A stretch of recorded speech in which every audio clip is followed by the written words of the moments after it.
Hello all, welcome to the Hindu analysis. ఈరోజు the Hindu అనాలిసిస్లో important articles ఉన్నామా. బట్ అంతకుముందు ఒక్కసారి చూడండి, మనం how to crack UPSC 2023 scheme కింద ఫ్రీ డెమో అనేది కండక్ట్ చేయడం జరుగుతుందమ్మా.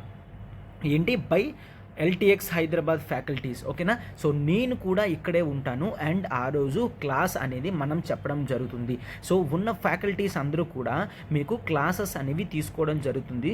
సో దీంతో మన క్లాస్ రూమ్ ఎక్స్పీరియన్స్ ఎలా ఉంటుందో మీకు అందరికీ తెలుస్తుంది అనమాట. సో ఇది ఒక beautiful opportunity to know about LTX classes అనమాట. ఓకే, సో చూడండమ్మా, ఎప్పుడు ఈ 10th July Sunday 10th July రోజు మనం కండక్ట్ చేయడం జరుగుతుంది. And venue LTX classes opposite Ramakrishna medical store, okay, Gandhinagar, ఓకేనా.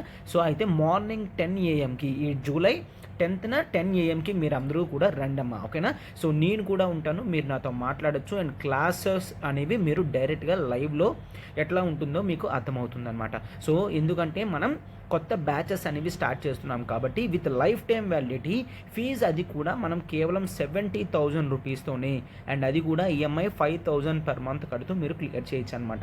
ఓకే, సో ఇక్కడ నెంబర్ చూడండి 7893899553. ప్రత్యూష మ్యామ్కి కాల్ చేసి వెంటనే సబ్స్క్రిప్షన్ చేసుకోండమ్మా, ఓకేనా.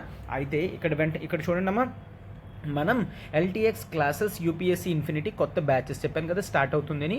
ఆఫ్లైన్ ఫీజ్ కేవలం 70,000 రూపీస్ మాత్రమే. అదే సింగిల్ షాట్లో కడితే 63,000 అమ్మ. Okay, online live plus recorded 60,000. ఒకేసారి అమౌంట్ పే చేస్తే అప్ ఫ్రంట్ 54,000.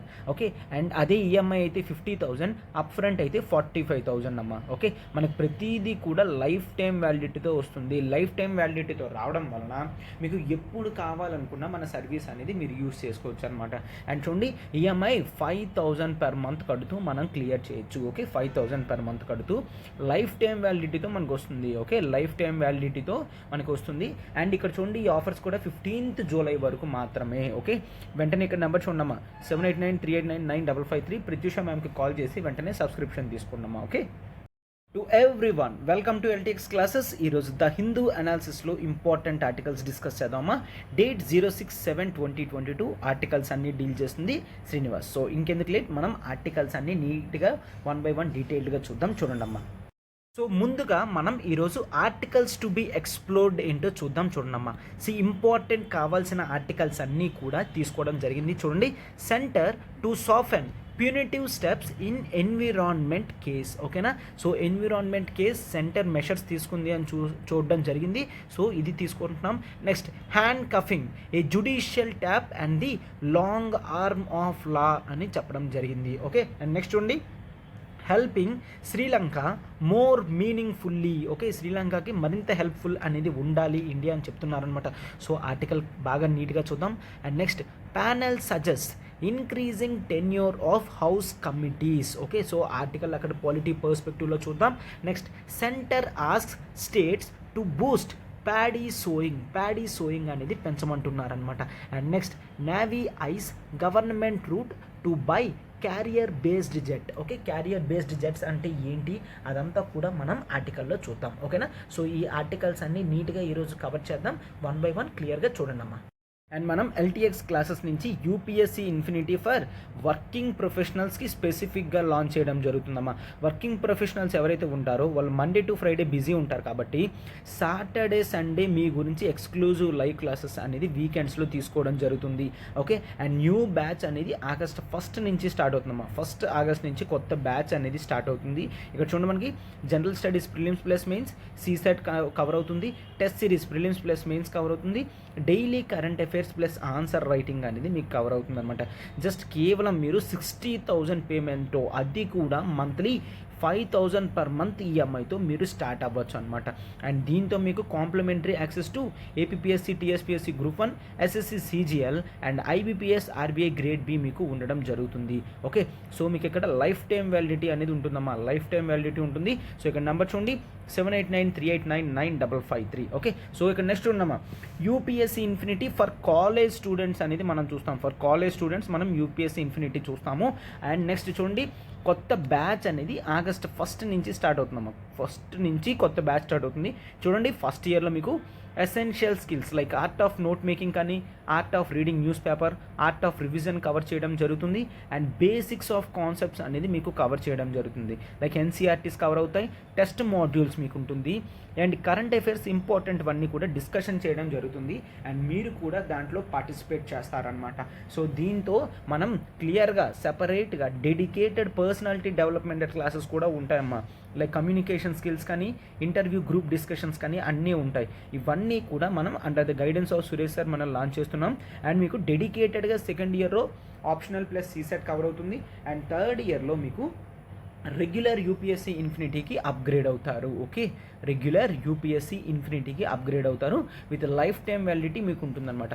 అయితే ఎంత కట్టాలి సార్? మీరు 3 years కూడా మంత్లీ 3000 కడితే చాలు, మీకు ఓవరాల్గా అన్నీ కూడా కలిపి వస్తాయన్నమాట. సో ఇక్కడ చూడండి, 7893899553 ప్రత్యూష మ్యామ్కి కాల్ చేయండి అమ్మా. వెంటనే సబ్స్క్రిప్షన్ అనేది చూడండి. August 1st నుంచి అవుతున్నాయి కాబట్టి అడ్మిషన్స్ అనేవి ఆల్రెడీ స్టార్ట్ అయ్యాయి. సో వెంటనే మీరు సబ్స్క్రిప్షన్ చేసుకోగలరు. ఓకే, చూడండమ్మా, మన first article, centre to soften punitive steps in environmental cases. అయితే ఇది ఎక్కడమ్మా మనకు వస్తుంది? ఇది GS3 ఎన్విరాన్మెంట్లో ఇంపార్టెంట్ ఆర్టికల్ అనమాట. GS3 environment. అయితే ప్యూనిటివ్ స్టెప్స్ అంటే ఏంటి? ప్యూనిటివ్ స్టెప్స్ అంటే అఫెన్స్ తీసుకున్న తర్వాత తీసుకున్న చర్యలని ప్యూనిటివ్ స్టెప్స్ అని అంటాం. సరే, అఫెన్స్ చెయ్యకముందు మరి తీసుకున్న స్టెప్స్ని ఏమంటాం? వాటిని ప్రివెంటివ్ స్టెప్స్ అని అంటాము. ఓకే, సో ప్రివెంటివ్ స్టెప్స్ అంటే ఏంటి? అఫెన్స్ చేసిన తర్వాత తీసుకున్న స్టెప్స్ని ప్రివెంటివ్ స్టెప్స్ అని అంటాం. ప్యూనిటివ్ స్టెప్స్ అంటే అఫెన్స్ చేయకముందు తీసుకున్న మెషర్స్ని ప్యూనిటివ్ స్టెప్స్ అని అంటాము. అయితే ఇక్కడ మనం ఏంటి, కొన్ని పాయింట్స్ని డీక్రిమినలైజ్ చేయడం జరిగింది, అమెండ్మెంట్స్ చేస్తున్నారు అని చెప్తున్నారు. అయితే దేనికి చేస్తున్నారమ్మా?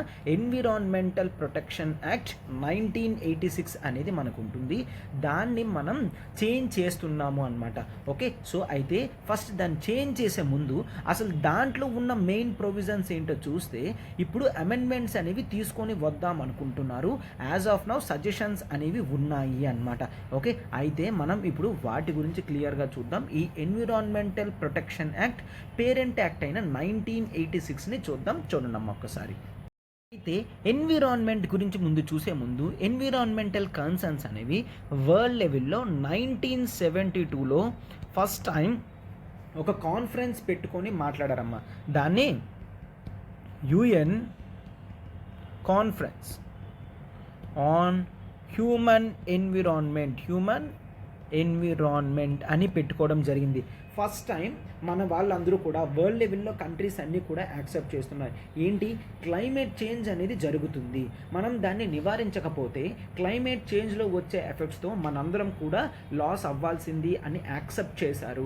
అప్పుడు ఎస్, మన వంతు సాయంగా ప్రతి కంట్రీ కూడా మెషర్స్ అనేవి తీసుకోవాలి. సో ఎన్విరాన్మెంట్ గురించి ఇంటర్నేషనల్ స్టేజ్లో మాట్లాడాలి అని ఫస్ట్ టైం 1972లో తీసుకొని రావడం జరిగింది.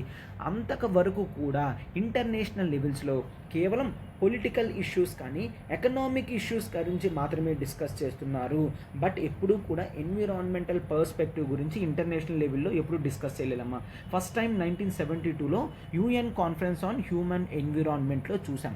అయితే దీనికి అనుగుణంగా ప్రతి కంట్రీ కూడా యాక్ట్స్ అనేవి తయారు చేయడం చూస్తాము అనమాట. అయితే ఒక్కసారి దీన్ని చూడమ్మా, ఇంపార్టెంట్ వన్. ఇది ఎక్కడ జరిగింది సార్? ఇది స్టాక్ హోమ్లో జరిగింది. Okay, stock home. అందుకే దీన్ని మనం స్టాక్ హోమ్ కాన్ఫరెన్స్ అని కూడా అంటాం. స్టాక్ హోమ్ కాన్ఫరెన్స్ అన్న UN conference on human environment అన్న రెండు కూడా సేమ్ అమ్మ 1972లో జరిగింది అనమాట.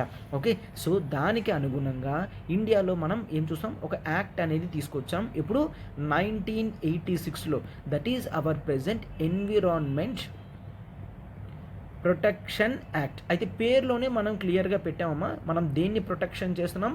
Hour main goal is to protect environment అనమాట. ఓకే, అయితే ఎన్విరాన్మెంట్ని ప్రొటెక్ట్ చేయడానికి, ఎన్విరాన్మెంట్ని కన్జర్వ్ చేయడానికి, ఎన్విరాన్మెంట్ని రిజువనేట్ చేయడానికి మనం ఎన్విరాన్మెంట్ ప్రొటెక్షన్ యాక్ట్ అనేది తీసుకొచ్చాం. అయితే దీని మెయిన్ ఆబ్జెక్టివ్ ఏంటి? It empowers first central government, దీనికి టు ఎస్టాబ్లిష్ అథారిటీస్. ఓకే, ఫంక్షనరీస్ని, అథారిటీస్ని, ఫంక్షన్స్ని ఎంపవర్ చేసేది ఎవరు? Central government. సెంట్రల్ గవర్నమెంట్కి పవర్స్ అనేవి ఇచ్చిందనమాట. ఎన్విరాన్మెంటల్ పొల్యూషన్ని కంట్రోల్ చేయడానికి, ఎన్విరాన్మెంటల్ ప్రాబ్లమ్స్ని కంట్రోల్ చేయడానికి మొత్తం పవర్స్ అన్నీ కూడా సెంట్రల్ గవర్నమెంట్కి ఇవ్వడం జరిగింది అనమాట. ఓకే, సో అయితే దాని విధంగా మనం తీసుకొని రావడం జరిగింది. అయితే ఒక్కసారి చూడండి సార్, దీంట్లో ఏవైనా లీగల్ టర్మ్స్ ఏవైనా ఉన్నాయా అంటే ఎస్, కాన్స్టిట్యూషనల్ బ్యాకింగ్ అనేది దీనికి ఉంది అంటాం. మనం ఒక్కసారి చూస్తే మనకి డైరెక్టివ్ ప్రిన్సిపల్స్ ఆఫ్ స్టేట్ పాలసీలో ఆర్టికల్ 48A అనేది ఉంటుంది.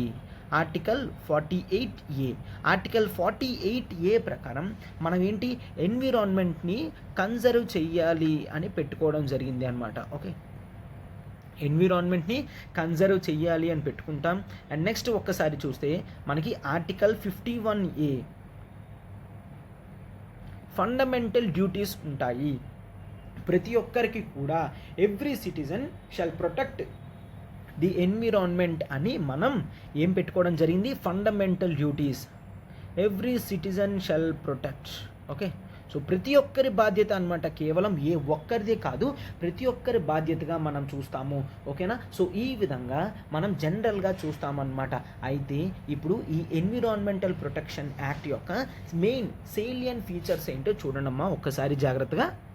సో ఇప్పుడు ఆ యాక్ట్ యొక్క సేలియంట్ ఫీచర్స్ అనేవి చూద్దాం. ఆ salient features, sir salient features అంటే మనకి అందులో ఉన్న వెరీ ఇంపార్టెంట్ ఫీచర్స్ అని అర్థం. ఓకే, వెరీ ఇంపార్టెంట్ ఫీచర్స్ అందులో చూస్తే ఫస్ట్ ఆఫ్ ఆల్ సెంట్రల్ గవర్నమెంట్కి కొన్ని పవర్స్ అనేవి ఇవ్వడం జరిగింది అన్నమాట ఈ యాక్ట్. దేని గురించి? ఇది నేషన్ వైడ్ ప్లాన్స్ని ఇంప్లిమెంట్ చేయడానికి, ఎగ్జిక్యూట్ చేయడానికి. Okay, planning and executing programmes అని చూస్తాం. దీనికి ఎన్విరాన్మెంటల్ రిలేటెడ్. అండ్ ఆ తర్వాత it can lay down the standards అని చూస్తాము. It can lay down the standards. Okay, it can lay down the standards for quality environment అని చూస్తాము. అండ్ ఆ తర్వాత it can lay down standards for emission discharge. Okay, emissions companies ఉంటాయి కదమ్మా, అవి ఎంతవరకు ఎమిషన్స్ చేయగలవి అనే కమిట్మెంట్ కూడా కేవలం సెంట్రల్ గవర్నమెంట్ మాత్రమే ఇవ్వగలది అనమాట.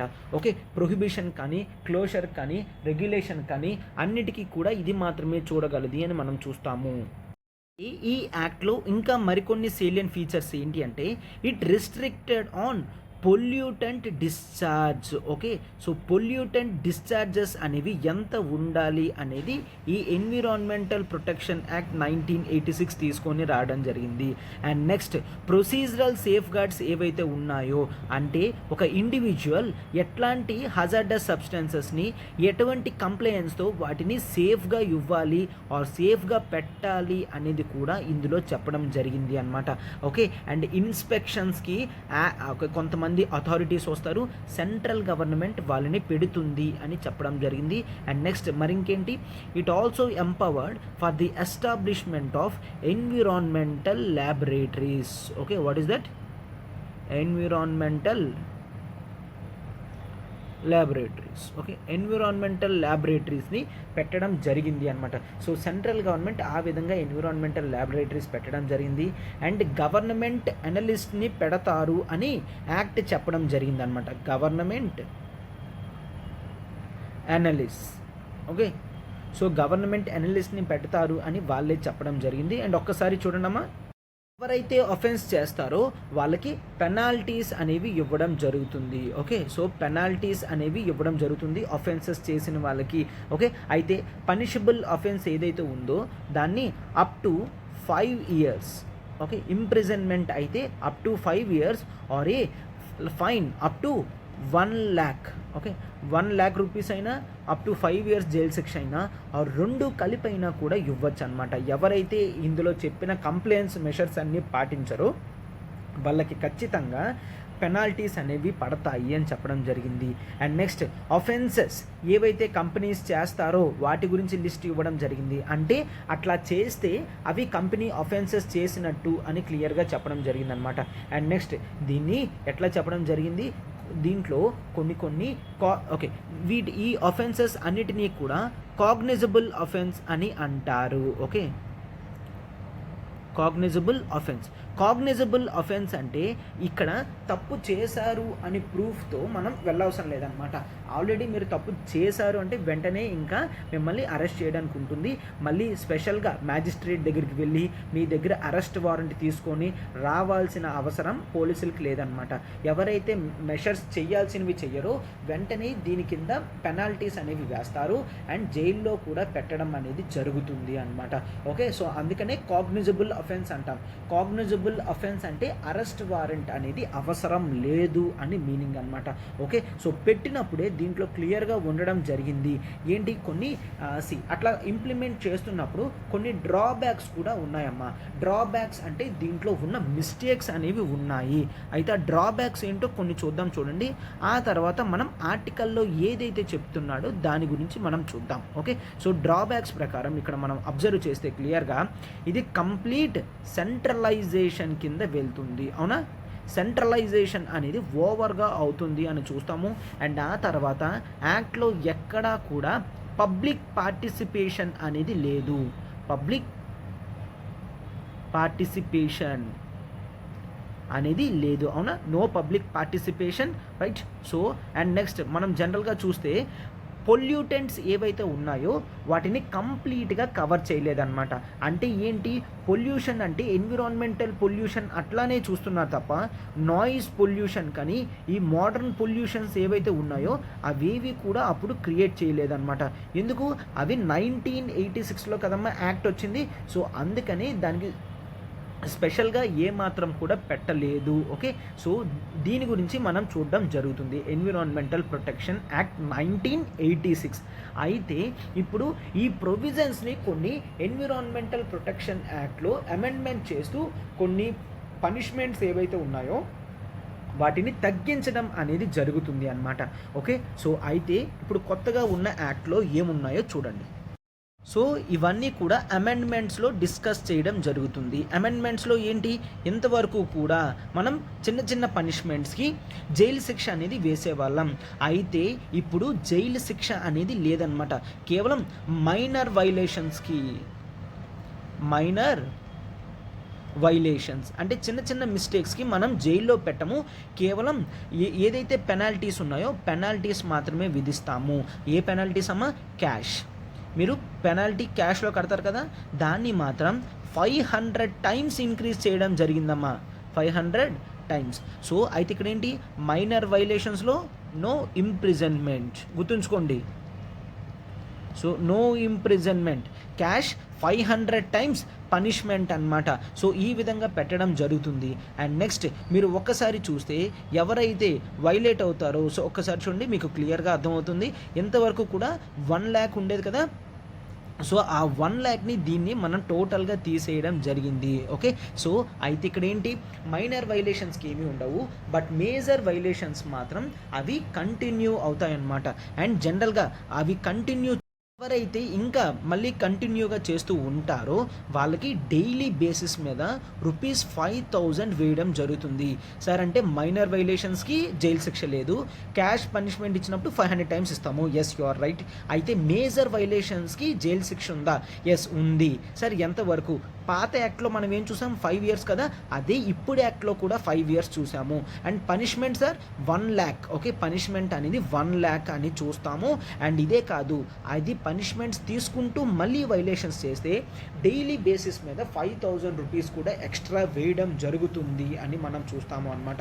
ఓకే, అండ్ అయితే ఇక్కడ ఒకసారి చూడండి, అయినా అప్పటికీ కూడా వీళ్ళు మారకపోతే వాళ్ళకి మనం జైలు శిక్ష 5 years అన్నాం కదా, అయితే ఆ జైలు శిక్షని 7 years వరకు కూడా పెంచే స్కోప్ అనేది వీళ్ళకి ఉంది. ఓకే, అంటే పనిష్మెంట్ వేసిన తర్వాత కూడా మారకపోతే ఉన్న టర్మ్ 7 years వరకు చేస్తారు అనమాట. ఓకే, సో ఈ విధంగా సజెషన్స్ అనేవి రావడం జరిగింది అనమాట. అండ్ ఏదైనా చేంజెస్ అనేవి కొన్ని చేశారు అంటే ఒక కొత్త ఆఫీసర్ని క్రియేట్ చేయడం జరిగిందమ్మా. ఆ ఆఫీసర్ని ఎడ్యుడికేషన్ ఆఫీసర్ కింద చూస్తాము. ఎడ్యుడికేషన్ ఆఫీసర్. సో పెనాల్టీ ఎంత వేయాలి, ఎన్విరాన్మెంటల్ వైలేషన్ చేసినప్పుడు పెనాల్టీ ఎంత వేయాలి, ఆర్ మనకేదైనా ప్రాబ్లం వస్తే అక్కడ ఎవరి దగ్గరికి వెళ్ళాలి అంటే ఆ ఎడ్యుడికేటింగ్ ఆఫీసర్ దగ్గరికి వెళ్ళాలి అన్నమాట. ఓకే, సో అయితే ఇక్కడ మనకు ఒకసారి చూడండి, మనము ఎవరైతే మిస్టేక్ చేస్తారో ఫండ్స్ కూడా కలెక్ట్ చేయడం అనేది జరుగుతుంది అనమాట. ఫండ్స్ ఏంటమ్మా, అది environmental protection fund. Okay, environmental protection fund. అయితే ఇక్కడ పెనాల్టీస్ కడతారు కదా, ఆ పెనాల్టీస్ అన్నీ కూడా ఈ ఎన్విరాన్మెంటల్ ప్రొటెక్షన్ ఫండ్లో చేరడం జరుగుతుంది అనమాట. సో ఈ పెనాల్టీస్ అన్నీ మనం చూస్తే 5 lakhs నుంచి 5 crores వరకు వెళ్తుంది. ఎందుకమ్మా, మనం జనరల్గా ఏం చూస్తాం, 1 lakh చెప్పాం కదా, దానికి 500 times అంటే అది 5 crores దాకా కూడా వెళ్తుంది, అవునా? సో అందుకని ఈ విధంగా చెప్తున్నాం, 5 lakhs నుంచి 5 crores వరకు ఉంది కాబట్టి ఎన్విరాన్మెంటల్ ప్రొటెక్షన్ ఫండ్ అనేది పెట్టి ఆ ఫండ్లోకి మనీ మనం ట్రాన్స్ఫర్ చేస్తే అవన్నీ వెల్ఫేర్ మెషర్స్కి మనం యూజ్ చేసుకోగలం. ఓకే, సో అందుకని ఇవన్నీ కూడా పెట్టడం జరిగింది. సో దీంతో ఈ కొత్త మెషర్స్ ఏవైతే ఉన్నాయో ఇవి ఈ విధంగా ఉన్నాయని చూస్తాం. దీనికి క్రిటికల్ అనాలిసిస్ కింద నెక్స్ట్ మనకి ఇంకా ఆర్టికల్స్ అనేవి వస్తాయమ్మా, అప్పుడు మళ్ళీ మరింత డీటెయిల్డ్గా క్రిటికల్ అనాలిసిస్తో పాటు చూద్దామన్నమాట. యాజ్ ఆఫ్ నో అమెండ్మెంట్స్ అనేవి పబ్లిక్లో ఉన్నాయి కాబట్టి మనకి ఆర్టికల్స్ అన్నీ కూడా ఒపీనియన్ పేజెస్లో వస్తూ ఉంటాయి. మళ్ళీ మనం నీట్గా మళ్ళీ కవర్ చేసుకుంటాం బ్యాక్గ్రౌండ్ నుంచి. ఓకే, సో ఇది ఆర్టికల్ అమ్మ. ఇంతవరకు కూడా మనకి ఇప్పుడు ఏదైతే చేంజెస్ ఉన్నాయో ఆ మినిమం అవేర్నెస్ అనేది సరిపోతుంది. ఇప్పుడు మనం మన నెక్స్ట్ ఆర్టికల్కి వెళ్తున్నాం, ఒక్కసారి చూడండి అమ్మా. మన నెక్స్ట్ ఆర్టికల్ చూడమ్మా, మన ఫేమస్ ఆర్కే విజ్ గారు రాసింది. మనం ఎప్పుడు కూడా చెప్తాం, అవునా? ఇతను ఎవరు? స్పెషల్ డైరెక్టర్ జనరల్ అనమాట, special director general of police Chhattisgarh category ఇతను. అయితే ఇతను రాసిన ప్రతి ఆర్టికల్ కూడా మనకి పోలీస్ పర్స్పెక్టివ్లో కూడా ఉంటుంది, హ్యుమానిటేరియన్ పర్స్పెక్టివ్లో కూడా ఉంటుంది అనమాట. సో ఇతని ఆర్టికల్స్ అన్నీ కూడా మనకి ఖచ్చితంగా GS2 పాలిటీలో యూజ్ అవుతుంది. ఓకే, ఇతను ఫస్ట్ హ్యాండ్ ఎక్స్పీరియన్స్ అనేది ఇవ్వడం జరుగుతుంది అనమాట. ఫస్ట్ హ్యాండ్ ఎక్స్పీరియన్స్ అంటే అతను ఏదైతే చూసి నేర్చుకున్నారో అది చెప్పడం జరుగుతుంది అనమాట. ఓకే, సో ఇక్కడ ఆర్టికల్ చూడండి. Hand cuffing. హ్యాండ్ కఫింగ్ అంటే ఏంటి? సంకెళ్ళు అంటాం, అవునా? సో సంకెళ్ళని హ్యాండ్ కఫింగ్ అని అంటాము. ఏ judicial tap comma and the long arm of the law. అయితే ఆర్టికల్లో ఏం చెప్పారో చూస్తే మీకు టోటల్గా ఆర్టికల్ అంతా కూడా అర్థమవుతుంది అనమాట. సో ఇక్కడ ఒకసారి చూడండి, మనకిది GS2 పాలిటీలో ఇంపార్టెంట్ టాపిక్, రైట్? GS2 పాలిటీలో ఇంపార్టెంట్ టాపిక్. ఇతను రాసిన ప్రతి ఆర్టికల్ కూడా మనకి చాలా ఇంపార్టెంట్. ఇతను రీసెంట్గా ఒక కేస్ని పిక్ చేసుకొని మనకి ఇవ్వడం జరిగింది హ్యాండ్ కఫింగ్లో. అండ్ హ్యాండ్ కఫింగ్ గురించి చూసిన వెంటనే మన పాలిటీ క్లాస్ ఎవరైతే విన్నారో, నా పాలిటీ క్లాస్లో వింటే మీకు క్లియర్గా తెలుస్తుంది. మనం Prem Shankar Shukla versus Delhi administration case అనేది చెప్పుకుంటాం, అవునా? ఇతను కూడా ఆ కేసుని రిఫర్ చేయడం అనేది జరిగింది. ఓకేనా? అండ్ నెక్స్ట్ రీసెంట్గా మరొక కేసు కూడా వచ్చింది, దాని గురించి ఇతను పిక్ చేయడం జరిగింది అనమాట. సో ఓవరాల్గా మీరు నా పాలిటీ క్లాస్ విని ఈ ఆర్టికల్ వింటే క్లియర్గా సరిపోతుంది అనమాట. సో చూడండి ఒక్కసారి. రీసెంట్గా కర్ణాటక హైకోర్టు వాళ్ళు ఒక కేసులో తీర్పు అనేది ఇవ్వడం జరిగింది అనమాట. ఏంటమ్మా చూడండి, Supreet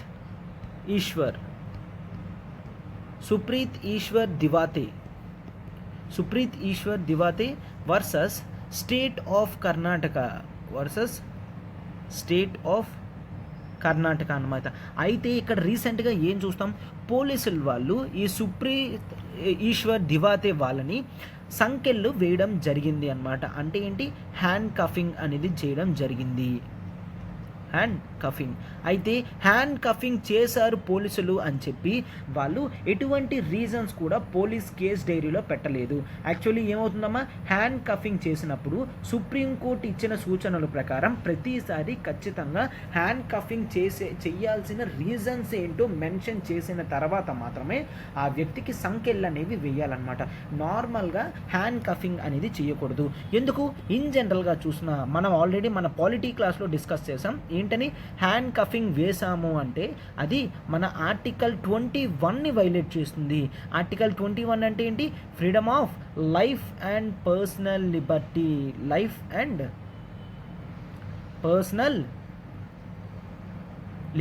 okay, life and personal Liberty అనేది థ్రెట్ ఉంటుంది అని మనం చూస్తాం.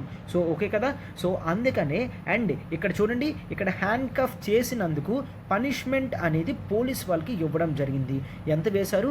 2 lakh rupees ఫైన్ అనేది ఆ పోలీస్ ఆఫీసర్ని కట్టమన్నారు. సో ఇక్కడ ఇష్యూ అంతా కూడా అదేనమాట. ఒక్కసారి చూడమ్మా, పోలీస్ ఆఫీసర్ ఎప్పుడూ కూడా వ్యక్తిగతంగా తన నిర్ణయాలు అనేవి తీసుకోవడం, అవునా. అతను అఫీషియల్ డ్యూటీలో ఉన్నంత వరకు మాత్రమే అతను డ్యూటీలో ఏ మెషర్ చేసినా కూడా అది గవర్నమెంట్ చేసినట్టే మీనింగ్, అవునా. సో అందుకే కదా అఫీషియల్ ఆన్ డ్యూటీ అని అంటాము. సో అయితే ఇక్కడ హ్యాండ్ కఫింగ్ అనేది చేశారు. అతను ఒక పోలీస్ ఆఫీసర్ అయితే పనిష్మెంట్ మాత్రం అతనికి ఇచ్చినప్పుడు అతని తరపున స్టేట్ కట్టాలి తప్ప ఆ వ్యక్తి పోలీస్ ఆఫీసర్ కట్టడం ఏంటి అనేది మనం చూస్తాం. ఎందుకంటే దానికి సంబంధించిందే సుప్రీంకోర్టు కేసెస్ కూడా ఉన్నాయి అన్నమాట. ఓకే, సో ఈ 2 lakh rupees as of now Karnataka high court వాళ్ళు ఎవరిని కట్టమని చెప్పడం జరిగింది. ఎవరైతే పోలీస్ ఆఫీసర్ హ్యాండ్ కఫింగ్ చేశారో ఆ పోలీస్ ఆఫీసర్ని ఈ 2 lakh rupees పనిష్మెంట్ కింద వేయడం జరిగింది. ఓకే, సో అయితే ఫస్ట్ ఆఫ్ ఆల్ మనం చూడమ్మా, అసలు హ్యాండ్ కఫింగ్ చేస్తున్నారు అంటే ఎటువంటి మెషర్స్ తీసుకున్నప్పుడు మాత్రమే చెయ్యాలి అవంతా కూడా చూడండి అమ్మా. ఓకే, జనరల్గా హైకోర్ట్స్ కానీ సుప్రీం కోర్ట్స్ కానీ ఏం చెప్తాయంటే ఎక్యూజ్డ్ ఎవరైతే ఉన్నారో వాళ్ళని హ్యాండ్ కఫింగ్ అనేది అంత ఈజీగా చెయ్యకూడదు. ఓకేనా, నార్మల్ అరెస్ట్లో ఎప్పుడూ కూడా హ్యాండ్ కఫింగ్ అనేది చేయకూడదు. కేవలం ఎక్సెప్షనల్ సర్కమ్స్టాన్సెస్లో మాత్రమే చెయ్యాలి అని చూస్తాం. అంటే మనకి ఇంకేది ఆప్షన్ లేదు అన్నప్పుడు మాత్రమే చెయ్యాలి తప్ప ఎక్సెప్షనల్ సర్కమ్స్టాన్సెస్, ఓకే, ఎక్సెప్షనల్ సర్కమ్స్టాన్సెస్లోనే చూస్తాము తప్ప ఇంకెప్పుడూ కూడా చూడము అని చెప్తాం. అయితే ఆ ఎక్సెప్షనల్ సర్కమ్స్టాన్సెస్ ఏంటి? ఒకవేళ ఆ వ్యక్తి ఎవరైనా కూడా పాసిబిలిటీ ఆఫ్ ఎస్కేప్ ఉంటుందేమో, అతను పాత్రలో ఎప్పుడైనా దొరికినప్పుడు ఇలా ఎస్కేప్ అయిపోయినా ఆర్ ఇన్ జనరల్గా అతను ఆ వ్యక్తి సంబంధించిన అలాంటి వాళ్ళైనా కేవలం ఎస్కేప్ అవుతాడు అన్నప్పుడు మాత్రమే సంఖ్యలు వెయ్యాలి తప్ప ఇన్ జనరల్గా సంఖ్యలు అనేవి వెయ్యము అన్నమాట. ఆర్ ఏంటి, అతను దొరికిన తర్వాత హీ మే హార్మ్ హిమ్సెల్ఫ్. ఏంటమ్మా సార్ నిజంగా వాళ్ళు అలా చేసుకుంటారా? మనం మూవీస్లో కూడా చూస్తాం కదమ్మా, టెర్రరిస్టులు ఎప్పుడైనా దొరికారు అంటే వాళ్ళ దగ్గర సైనైడ్ అనేది ఉంటుంది, వాళ్ళు వెంటనే దాన్ని కన్జ్యూమ్ చేస్తే చనిపోతారు, అవునా. సో వాళ్ళు హార్మ్ చేసుకుంటే మనకి ఎవిడెన్సెస్ అనేవి దొరకవు, వాళ్ళ మెషర్స్ కూడా దొరకవు, అవునా. సో అయితే వాళ్ళు హార్మ్ చేసుకున్నా మనం సంఖ్యలు అనేవి వెయ్యచ్చు, లేదంటే they may harm others. Okay, వాళ్ళతో ప్రొటెక్షన్గా ఉన్న పోలీస్ వాళ్ళ మీద దాడి చేస్తారు అని ఉన్నా కూడా అప్పుడు మాత్రమే వాళ్ళని మనం సంఖ్యలు వేసాము అంటే అర్థం ఏంటి, ఖచ్చితంగా పోలీస్ కేస్ డైరీలో మనం పెట్టాలి అన్నమాట. ఓకే, ఎందుకు అరెస్ట్ చేస్తున్నాం, ఎందుకు హ్యాండ్ కఫింగ్ చేస్తున్నాము అని ప్రాపర్ రికార్డ్స్లో రీజన్స్ని మెన్షన్ చెయ్యాలి అన్నమాట. అండ్ ఆ మెన్షన్ చేసిన రీజన్స్ని జ్యుడిషియల్ స్క్రూటినీ అంటే రేపు పొద్దున కోర్టు అడిగింది అంటే అవి సబ్మిట్ చేసేటట్టు ఉండాలి అన్నమాట. అయితే ఇక్కడ పిటిషనర్ ఎవరమ్మా? పిటిషనర్ అనే వ్యక్తి ఇక్కడ లా స్టూడెంట్ అన్నమాట. ఓకే, సో అతని మీద ఒక 5 క్రిమినల్ కేసెస్ కూడా ఉన్నాయి. సో దేనికి? నెగోషియబుల్ ఇన్స్ట్రుమెంట్ యాక్ట్ అన్నమాట.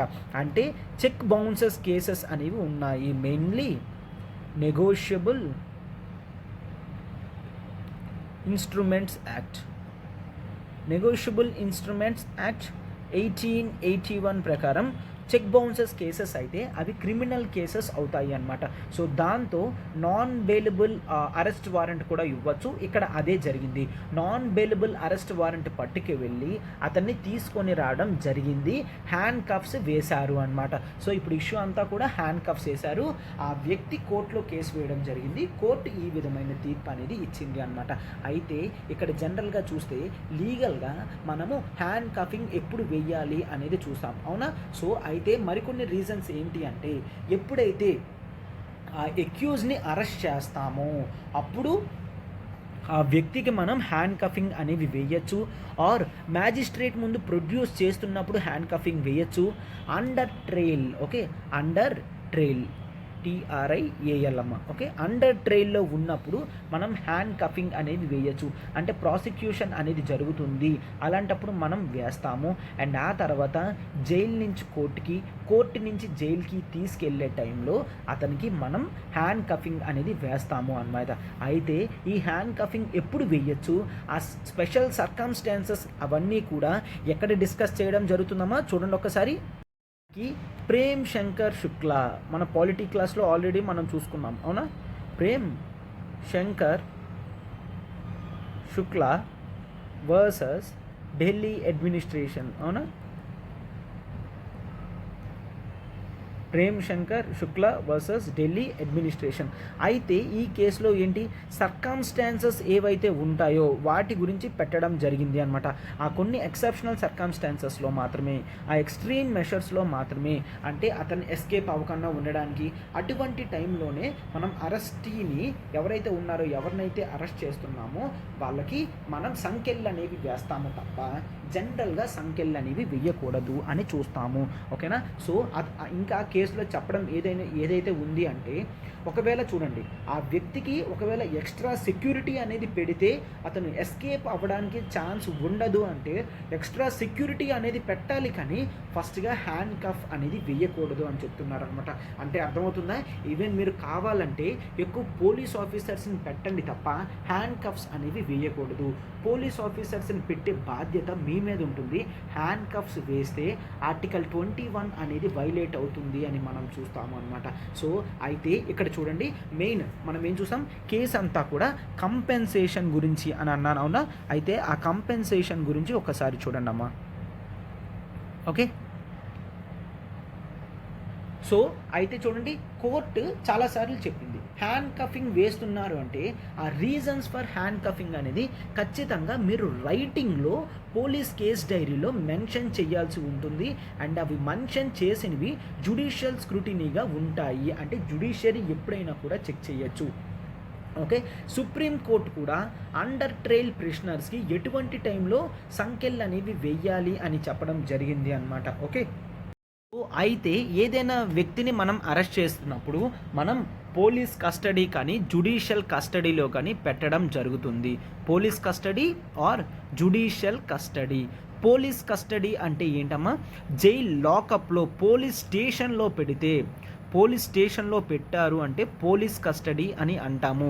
జ్యుడిషియల్ కస్టడీ అంటే అది సెంట్రల్ జైల్ ఎక్కడైతే ఉంటుందో అక్కడ పెట్టడం జరుగుతుంది. అయితే ఇతన్ని ఎంక్వైరీ చేసే ప్రాసెస్లో, అంటే during the process of trial టైంలో ఇతని చుట్టూ ఖచ్చితంగా ఎప్పుడూ కూడా ఒక మ్యాజిస్ట్రేట్, అంటే ఒక అడ్వకేట్ అనేవాళ్ళు ఉంటారు. అతని అడ్వకేట్ సమక్షంలో మాత్రమే అతన్ని ప్రశ్నించడం జరుగుతుంది. ఓకే, అయితే ఇక్కడ ఎవరైతే జ్యుడిషియల్ కస్టడీలో ఉండడం జరుగుతుందో వాళ్ళకి హ్యాండ్ కఫింగ్ వెయ్యాలి అంటే ఖచ్చితంగా కోర్టు పర్మిషన్ అనేది తీసుకోవాలి. సో చూసారు కదమ్మా, మెయిన్ డిఫరెన్స్ ఏంటది, మనం పోలీస్ కస్టడీలో ఉంటే అవసరం లేదు, జ్యుడిషియల్ కస్టడీలో ఉంటే మాత్రం కోర్టు యొక్క పర్మిషన్ అనేది తీసుకుంటాము అని చూస్తాం. కేవలం ఎమర్జెన్సీ సిచ్యువేషన్లోనే వెయ్యము తప్ప జనరల్గా నార్మల్గా అయితే మాత్రం జ్యుడిషియరీ పర్మిషన్ తీసుకునే చెయ్యాలి. అయితే ఇక్కడ కంపెన్సేషన్ ఎవరు పే చెయ్యాలి అనేది వస్తుంది, అవునా? కంపెన్సేషన్ ఎవరమ్మా పే చేయాలి? జనరల్గా దెర్ ఈజ్ వన్ కేస్. ఆ కేస్ గురించి చూడండి, మీకు అర్థమవుతుంది. There is one case, that is state of Maharashtra versus Ravikant Patil. Okay, Ravikant Patil, where allegation of handcuffing అనేది వస్తే ఆ ఇన్స్పెక్టర్ పోలీస్కి ఓకే ఆర్టికల్ 21 అనేది వైలేట్ అవుతుంది అని ఆ ఇన్స్పెక్టర్ ఆఫ్ పోలీస్ ఎవరైతే ఉన్నారో అతనికి కోర్ట్ 10,000 రూపీస్ ఫైన్ అనేది వేసింది అనమాట. సో కోర్ట్ 10,000 ఫైన్ వేసింది. అది సుప్రీంకోర్టులో సవాల్ చేస్తే సుప్రీంకోర్టు ఏం చెప్పింది, కంపెన్సేషన్ అనేది ఉంది, బట్ అయితే పే చేయాల్సింది పోలీస్ ఆఫీసర్ కాదు, ఎందుకంటే పోలీస్ ఆఫీసర్ కేవలం అఫీషియల్ కెపాసిటీలో మాత్రమే చేస్తున్నాడు తప్ప ఇంకేమీ కాదు. సో పే చేయాల్సింది స్టేట్ ఆఫ్ మహారాష్ట్ర అని క్లియర్గా చెప్పడం జరిగిందనమాట. సో అందుకని ఇక్కడ కూడా ఏం చెప్తున్నారంటే ఈ కర్ణాటక హైకోర్టు రీసెంట్గా జడ్జిమెంట్ ఏదైతే ఇచ్చిందో మొన్న, అది Supreme Court already state of Maharashtra versus Ravikant Patil కేసులోకి విరుద్ధంగా ఉంది. అక్కడ కేవలం పోలీస్ ఆఫీసర్ కాదు, స్టేట్ ఆఫ్ మహారాష్ట్రనే పే చేయమనడం జరిగింది. అండ్ ఇక్కడ కూడా కంపెన్సేషన్ ఏదైతే ఉందో అది స్టేట్ ఆఫ్ కర్ణాటక పే చేయాలి తప్ప ఇండివిజువల్ పోలీస్ ఆఫీసర్ పే చేయకూడదు, ఎందుకంటే అతను అఫీషియల్ కెపాసిటీలో మాత్రమే అతను చేయడం జరిగింది అని చెప్తున్నారు అనమాట. ఓకే, అండ్ అయితే ఇక్కడ చూడండి, మనం ఈ పోలీస్ స్టేషన్స్ కానీ ఈ యాక్చువల్లీ కోర్టు చాలాసార్లు ఏం చెప్పడం జరిగింది, హ్యాండ్ కఫ్స్ కన్నా సెక్యూరిటీ అనేది పెంచితే సరిపోతుంది కదా అని చెప్తున్నారనమాట. అయితే సెక్యూరిటీ అనేది మీరు ఎట్లా పెంచుతారమ్మా, సెక్యూరిటీ ఆల్రెడీ పోలీస్ స్టాఫ్ అనేది తక్కువ ఉంటున్నారు అని చూస్తున్నారు. అవునా?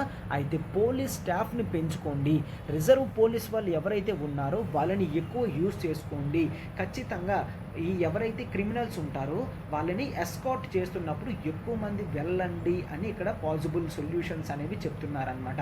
ఓకే, అండ్ మనం నేషనల్ క్రైమ్ రికార్డ్స్ బ్యూరో ప్రకారం చూస్తే జనరల్గా ప్రిజనర్స్ ఎస్కేప్ అనేది పోలీస్ కస్టడీ నుంచి డేటా అనేది దొరికింది అనమాట. నేషనల్ క్రైమ్ రికార్డ్స్ బ్యూరో ప్రకారం పోలీస్ కస్టడీ నుంచి తప్పించుకున్న వాళ్ళు టోటల్ 8-10 మెంబర్స్ అని చెప్తున్నారు. బట్ కొన్ని రిపోర్ట్స్ ప్రకారం చూస్తే ఆ నెంబర్ 931 అని మనం చూస్తాం.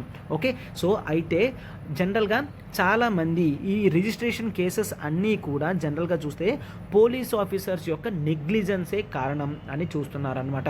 ఓకే, ఆ ప్రిజనర్స్ ఎస్కేప్ అవుతున్నారు అంటే అది పోలీస్ ఆఫీసర్స్ యొక్క నెగ్లిజెన్స్ కారణం అని మనం చూస్తాం. సో అందుకని వాళ్ళని యాక్టివ్గా అవేర్నెస్తో ఉంచాలి అని చూస్తాము. అండ్ కోర్ట్ ఏవైతే సుప్రీంకోర్టు కానీ హైకోర్టు కానీ ఏవైతే హ్యాండ్ కఫింగ్ టైంలో తీర్పులు అనేవి ఇచ్చాయో అవి ఖచ్చితంగా మనం పాటించాలి. ఆ డైరెక్టివ్స్ అనేవి పాటించాలి. Article 21 freedom of life and personal Liberty అనేది ఖచ్చితంగా ఎన్ష్యూర్ చేయాలి అని చెప్తున్నారనమాట. ఓకే, అర్థమైంది కదమ్మా? క్లియర్గా డీటెయిల్డ్గా మనం మొత్తం కవర్ చేయడం అనేది జరిగింది కదా. ఇప్పుడు మనం నెక్స్ట్ ఆర్టికల్కి వెళ్తున్నాం. చూడండి అమ్మా, నెక్స్ట్ ఆర్టికల్ చూడమ్మా, హెల్పింగ్ శ్రీలంక మోర్ మీనింగ్ఫుల్లీ. ఇది మనకి GS2 ఇంటర్నేషనల్ రిలేషన్స్లో ఇంపార్టెంట్ ఆర్టికల్ అనమాట. అయితే ఆర్టికల్ తీసుకోవడం జరిగింది ఇక్కడ మనం శ్రీలంకలో ఎకనామిక్ క్రైసిస్ అనేది చూస్తున్నాం. అవునా? శ్రీలంకలో ఫినాన్షియల్ ఎమర్జెన్సీ సిచ్యువేషన్ లాంటిది చూస్తున్నాం. ఎకనామిక్ క్రైసిస్ అనేది అక్కడ జరిగింది, రైట్? సో అయితే ఇక్కడ మనం జనరల్గా ఇంకేం చూస్తాము, మనం ఇప్పుడు ఏ మెషర్స్ తీసుకుంటే శ్రీలంక ఎకనామిక్ క్రైసిస్లో వాళ్ళ వరకు మనం హెల్ప్ చేసిన వాళ్ళం అవుతాము అని చెప్తున్నారనమాట. సో ఆర్టికల్ చూడండి, ఇంకా ఎంత మీనింగ్ఫుల్గా మనం శ్రీలంకకి హెల్ప్ చేయగలము అని చెప్తున్నారు. సో క్లియర్గా డీటెయిల్డ్గా మొత్తం చూద్దాము. చూడండి అమ్మా, ఈ ఎకనామిక్ క్రైసిస్ వలన ఎప్పుడైనా కూడా ఎకనామిక్ క్రైసిస్ అయితే ఏమవుతుంది, ప్రజల యొక్క ఆదాయం అనేది తగ్గిపోతుంది. అవునా? ఇన్కమ్స్ అనేవి పడిపోతాయి చూస్తాము. అండ్ ఆ తర్వాత అవైలబిలిటీ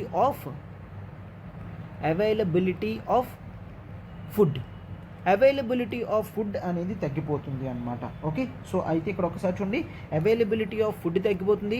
అండ్ ఆ తర్వాత అఫోర్డబిలిటీ ఆఫ్ ఫుడ్ అనేది ఉండదు. అంటే మనము ఇచ్చి కొనుక్కునే పొజిషన్లో ఉండము, అఫోర్డబిలిటీ ఆఫ్ ఫుడ్ కూడా ఉండదు అని చూస్తాం.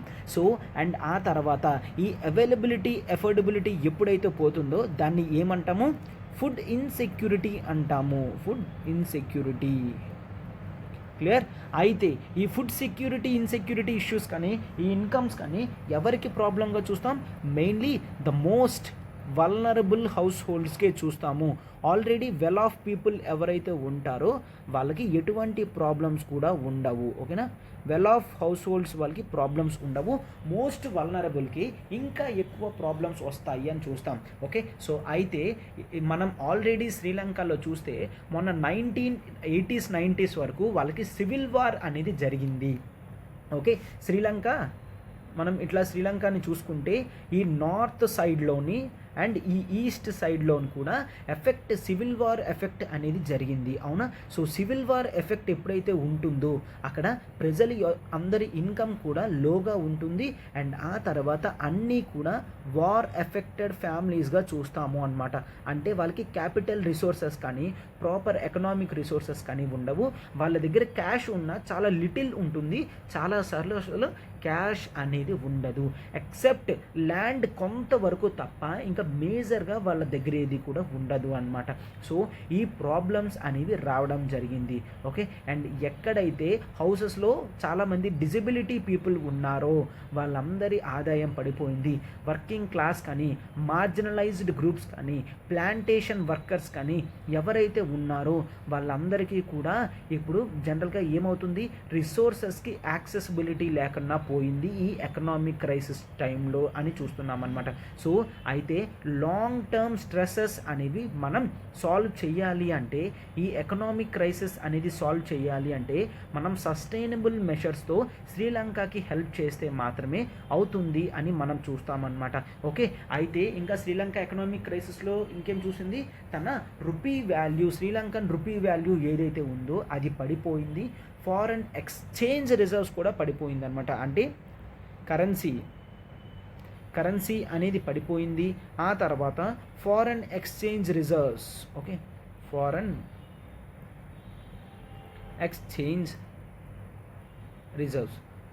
ఎక్స్చేంజ్ రిజర్వ్స్ కూడా పడిపోవడం జరిగింది అనమాట.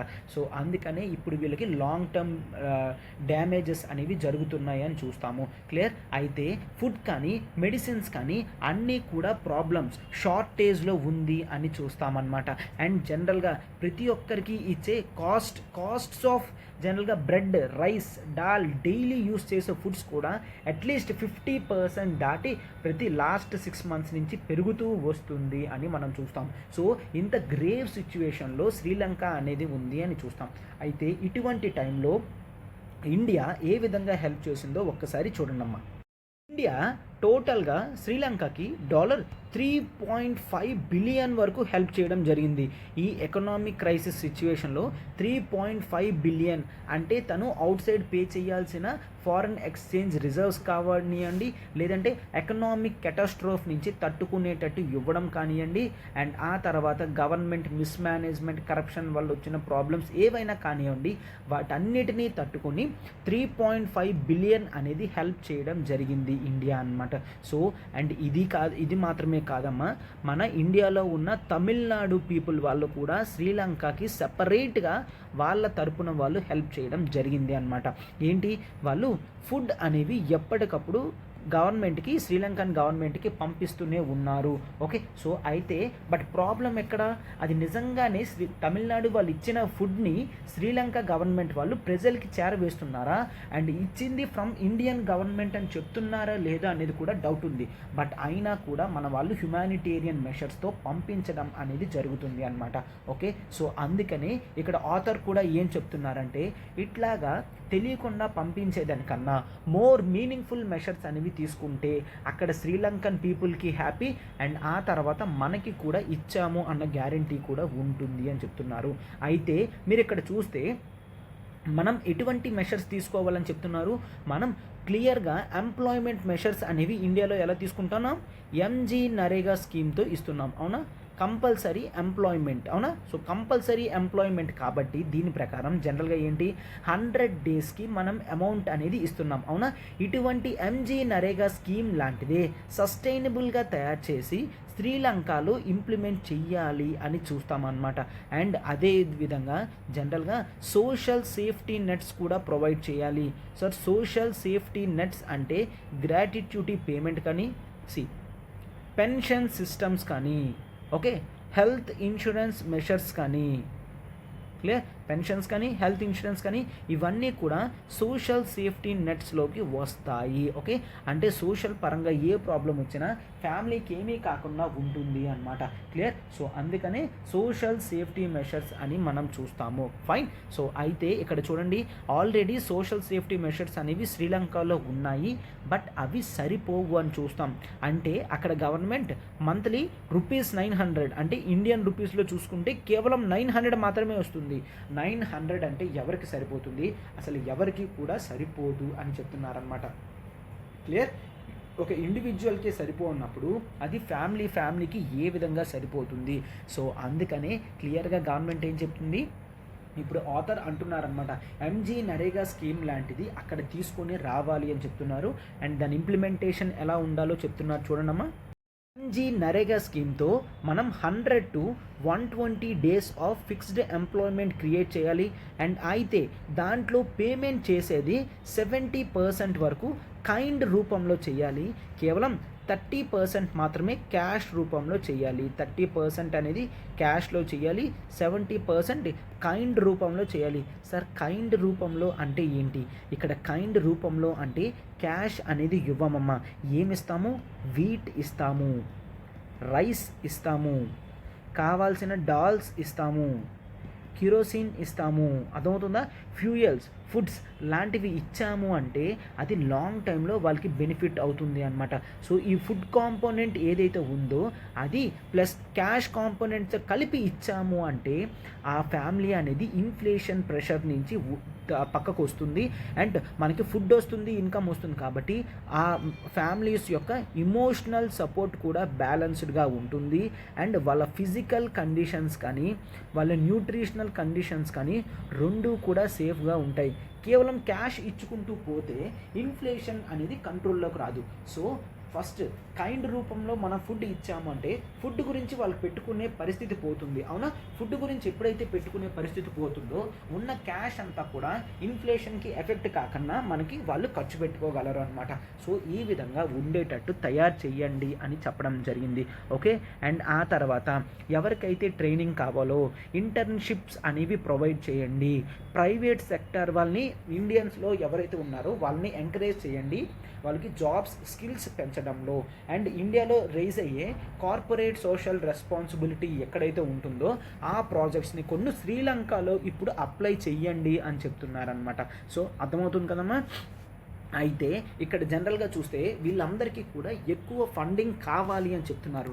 ఎందుకు ఎక్కువ ఫండింగ్ అంటే యునైటెడ్ నేషన్స్ రిపోర్ట్ ప్రకారం చూస్తే ఓవర్ 50 lakh పీపుల్, ఓకే, అంటే దాదాపుగా శ్రీలంకలో 20% పీపుల్ ఎవరైతే ఉన్నారో వాళ్ళందరూ కూడా పూరెస్ట్ అని చెప్తున్నారు. అండ్ ఈ ఎకనామిక్ క్రైసిస్ సిచ్యువేషన్లో వాళ్ళు హయ్యెస్ట్ రిస్క్లో ఉన్నారు అని మనం చూస్తామన్నమాట. ఓకే, వాళ్ళు హయ్యెస్ట్ రిస్క్లో ఉన్నారు. అయితే ఈ 10 lakh ఫ్యామిలీస్ ఏవైతే ఉన్నాయో or 50 lakh people, okay, 50 lakh people కానీ 10 lakh ఫ్యామిలీస్ కానీ ఎవరైతే ఉన్నారో వాళ్ళకి ఫస్ట్ ప్రయారిటీ బేసిస్ మీద రీజనబుల్ లిమిట్స్లో రీజనబుల్ ఫుడ్ ప్రైసెస్లో ఫుడ్స్ అనేవి అవైలబుల్గా ఉండేటట్టు మనం మెషర్స్ అనేవి తీసుకోవాలి అని చెప్తున్నారు అన్నమాట. సో అయితే ఇక్కడ క్యాష్ అనేది ఇవ్వాలి అని చెప్తున్నారు కదమ్మా. అది ఎట్లా ఇస్తాము అంటే ఇండియన్ గవర్నమెంట్ని శ్రీలంకన్ కరెన్సీ కొనమంటుంది. సో అయితే ఎక్స్చేంజ్ అనేది మనం ఎప్పుడైతే డాలర్స్లో కాకుండా డొమెస్టిక్ కరెన్సీలో చేస్తున్నామో అప్పుడు ఇన్ఫ్లేషన్ ప్రెషర్స్ అనేవి ఉండవు. అంటే ఇండియన్ రూపీస్కి వెళ్ళి డాలర్స్లో కొన్ని డాలర్స్ ఇచ్చి అక్కడ శ్రీలంకన్ కరెన్సీ కొనే బదుల మన ఇండియన్ రూపీస్ ఇచ్చి శ్రీలంకన్ కరెన్సీ కొనాలి. ఓకే, ఆ రూపీస్ ఏవైతే ఉంటాయో అవి మళ్ళీ ఇండియాలోనే శ్రీలంక వాళ్ళు కొనుగోలు చేయడం చేశారు అంటే వాళ్ళకి ఎటువంటి బాధ కూడా ఉండదు. అండ్ ఈ ఎక్స్చేంజ్లో పోవాల్సిన కమిషన్ అంతా కూడా మిగులుతుంది అని చూస్తామన్నమాట. సో ఫైన్, సో ఈ విధంగా చెప్పడం జరుగుతుంది. అండ్ ఆథర్ కూడా ఇక్కడ ఏం చెప్తున్నారమ్మా, మీరు ఈ విధమైన బెనిఫిట్ అనేది చెయ్యాలి అనుకుంటున్నారంటే ఇండియాలో ఫస్ట్ ఫుడ్ ప్రొడక్షన్ అనేది పెంచాలి అని చెప్తున్నారనమాట. ఓకే, ఫుడ్ ప్రొడక్షన్ అనేది పెంచితేనే అవైలబిలిటీ ఆఫ్ ఫుడ్ పెరుగుతుంది. అవైలబిలిటీ ఆఫ్ ఫుడ్ పెరిగితేనే మనము వాటిని డొనేషన్స్ చేయగలము అని చెప్తున్నారనమాట. ఓకే, సో క్లైమేట్ చేంజెస్ కానీ ఇవన్నీ అవుతున్నాయి కాబట్టి ప్రాపర్గా బఫర్ స్టాక్స్ అనేవి మనము మెయింటైన్ చేసుకోవాలి. అండ్ ఆ తర్వాత శ్రీలంక కూడా పంపించాలి అంటే ఎక్స్పోర్ట్ చెయ్యాలి అనుకుంటే ప్రొడక్షన్ అనేది మ్యాక్సిమైజేషన్ చెయ్యాలి అని చెప్తున్నారనమాట. ఎస్, మనం కేవలం ఈ $3.5 బిలియన్ ఇవ్వడం మాత్రమే కాదు, రీసెంట్గా ఫుడ్ పంపిస్తాము అని తమిళనాడు గవర్నమెంట్ చెప్పింది అనమాట. ఓకే, రైస్ అనేది పంపిస్తామని చెప్పడం జరిగింది. వాటిని ఇమీడియట్ మెషర్స్లో రిలీఫ్ మెటీరియల్స్ అనేవి పంపించాలి అని చూస్తాం. అండ్ నెక్స్ట్ అక్కడ చాలా వరకు వెహికల్స్ ఏవైతే ఉన్నాయో ఆ వెహికల్స్ అన్నీ కూడా కార్స్, పెట్రోల్ ఇవన్నీ ఉన్నాయనుకున్నమ్మా. ఫస్ట్ ఆఫ్ ఆల్ ఆ పెట్రోల్ అనేది ప్రయారిటీ బేసిస్ మీద మనం బస్సెస్కి, పబ్లిక్ ట్రాన్స్పోర్టేషన్కి ఖర్చు పెట్టాలి. పబ్లిక్ ట్రాన్స్పోర్టేషన్కి ఖర్చు పెడితేనే ప్రజలందరూ కూడా సొంత వెహికల్స్ తీయడం మాని పబ్లిక్ ట్రాన్స్పోర్టేషన్లోకి వెళ్తారు, ఇన్కమ్ అనేది సేవ్ అవుతుంది. అవునా, సో అప్పుడు ఇన్ఫ్లేషన్ అనేది తగ్గుతుంది. సో ప్రయారిటీ బేసిస్ మీద ఇవ్వాలి అని చెప్తున్నారు అనమాట.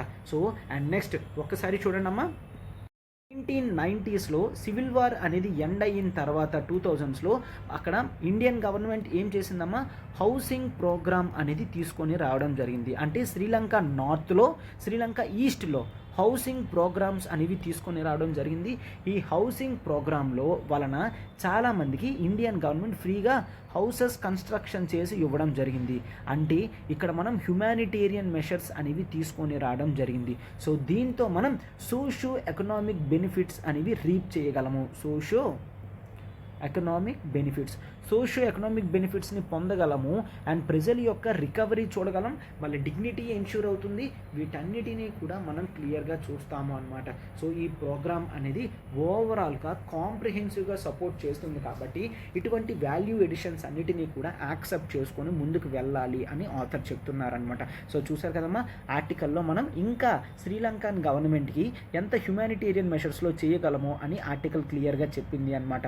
అండ్ నెక్స్ట్ ఇక్కడ ఈ హౌసింగ్ ప్రోగ్రామ్ మాత్రమే కాదు, ఇప్పుడు రీసెంట్గా వాళ్ళకి ఫుడ్ ప్రొడక్షన్ పెంచడానికి ఫర్టిలైజర్ క్రైసిస్ అనేది రావడం జరిగింది, అవునా. సో మనం మాత్రం ఫెర్టిలైజర్ క్రైసిస్ నుంచి వాళ్ళు పక్కకు రావడానికి బెనిఫిట్స్ కూడా ఇవ్వడం జరిగింది అని చూస్తాం. ఓకే, సో ఈ విధంగా చాలా వరకు చేశాము అండ్ మిగిలినవి కూడా ఇంకా చెయ్యాలి అని ఆథర్ క్లియర్గా చెప్తున్నారు. సో చూసారు కదమ్మా, సో అందుకే ఈ ఆర్టికల్ మనకి ఇంటర్నేషనల్ రిలేషన్స్లో ఇండియా శ్రీలంక రిలేషన్స్ అప్పుడు చాలా ఇంపార్టెంట్ అనమాట. ఓకే, ఇప్పుడు నెక్స్ట్ ఆర్టికల్లోకి వెళ్తున్నాం, చూడండమ్మా. నెక్స్ట్ ఆర్టికల్ చూడమ్మా, panel suggest increasing tenure of house committees అని చెప్పడం జరిగింది. అయితే ఇక్కడ హౌస్ కమిటీస్ అంటే లోక్సభ అండ్ రాజ్యసభ కమిటీస్ అనమాట. ఓకే, సో అయితే ఈ ఆర్టికల్ అనేది మనకి GS2 పాలిటీలో చాలా ఇంపార్టెంట్ ఆర్టికల్ అనమాట. సో డీటెయిల్డ్గా నీట్గా చూద్దాం, పాలిటీ పర్స్పెక్టివ్లో చూడండి అమ్మ. అయితే ఇక్కడ ఈ హౌసెస్ యొక్క టెన్యూర్ అనేది పెంచమంటున్నారు. సో అయితే ఇప్పుడు ఎంత ఉంది, ఎంతవరకు పెంచమంటున్నారో చూద్దాం, చూడండి అమ్మ. జనరల్గా మనం చూస్తే పార్లమెంటరీ కమిటీస్ అని అంటాము.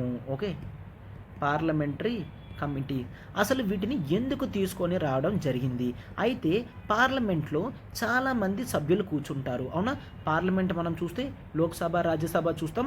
లోక్సభలో 545 మెంబర్స్ దాకా ఉండడం చూస్తాం, రాజ్యసభలో 250 మెంబర్స్ దాకా ఉండడం చూస్తాం, అవునా. సో అయితే ఈ 545 మెంబర్స్ కానీ ఈ 250 మెంబర్స్ కానీ నిజంగా ఎప్పుడు కూర్చుంటారు, ఎప్పుడు మాట్లాడతారు, ప్రతి టాపిక్ కూడా డిస్కస్ చేయడానికి టైం సరిపోదు, అవునా.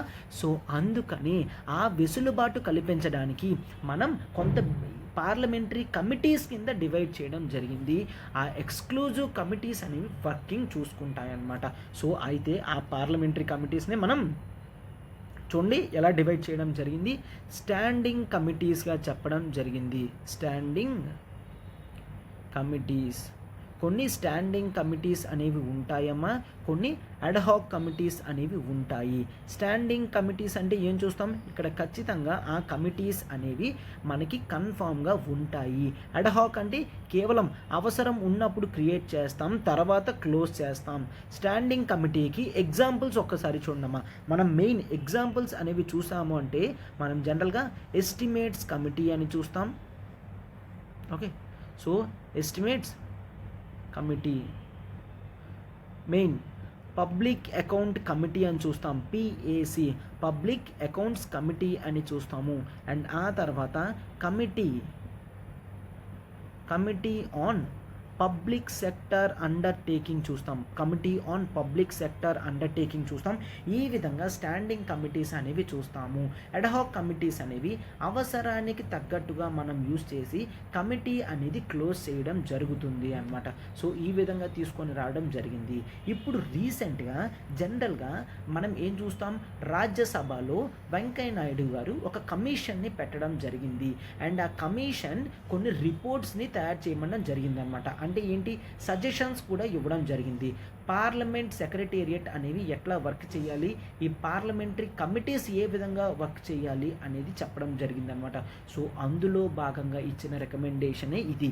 ఏమని రికమెండేషన్ ఇస్తున్నారో చూడండమ్మా. జనరల్గా మనం పార్లమెంటరీ కమిటీస్ అనేవి చూస్తామా, పార్లమెంటరీ కమిటీస్ యొక్క టెన్యూర్ ఏదైతే ఉందో అది కేవలం 1 ఇయర్ మాత్రమే అని చూస్తాం. కేవలం సభ్యులందరూ కూడా 1 ఇయర్ మాత్రమే ఉంటారు.